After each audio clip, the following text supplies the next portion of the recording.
From afar, there might be too many band members to realize bass drummer number 45 is missing. The University of Florida band will probably sound the same, but never feel the same. He was only in the line just one semester, but he made a huge impact on everybody in the band. Everybody knew him. This would have been Michael Pirie's senior year at UF, but fate had a different tune in mind. So Michael was part of that group of guys and girls in the drum line that really became my family. Obviously, tragic that happened, and I wish I could take it back, in a heartbeat. The drum, the heartbeat of the Gator Band, is what Michael enjoyed playing most. His grandparents tell me music was one of his many hobbies. It was a side of Michael that we never really saw, his sort of daredevil side, his desire to do sort of the extreme sports kinds of things. You'll see it in water sports. But we didn't see that really until we heard how his death occurred. An unexpected death. Michael was on a trip in the mountains of North Georgia exploring caves with friends from Fellowship Christian Athletes when one of their bags fell over a 125-foot pit.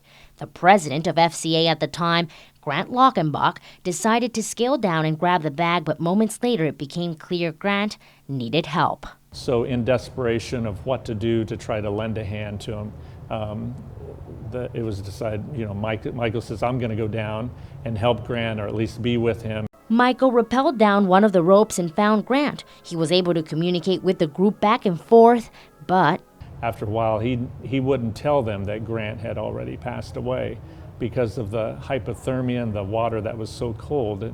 And Grant became stuck in that waterfall, and then that's what made him pass.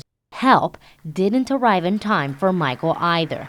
Now, 2 years after the tragedy, his family is presented with the Carnegie Medal. The primary criteria for receiving the medal is an individual who risks his or her life to an extraordinary degree, saving or attempting to save the life of another person. The medal he received is the highest honor for civilian heroism in the United States. The recognition happened here at the University Auditorium during a UF Symphonic Band concert titled Remembrances.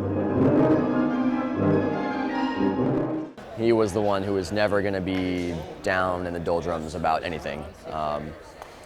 He was the one that cheered us all up on a consistent basis. The last song, Angels in the Architecture, was dedicated to him. In the Bible it says, no greater love does someone have that they lay down their life for their friend. And I think that's really a testimony to Michael, that that's what he wanted to do. A friendship that made its way to heaven, drums and all. Stephanie Bechara, WUFT News.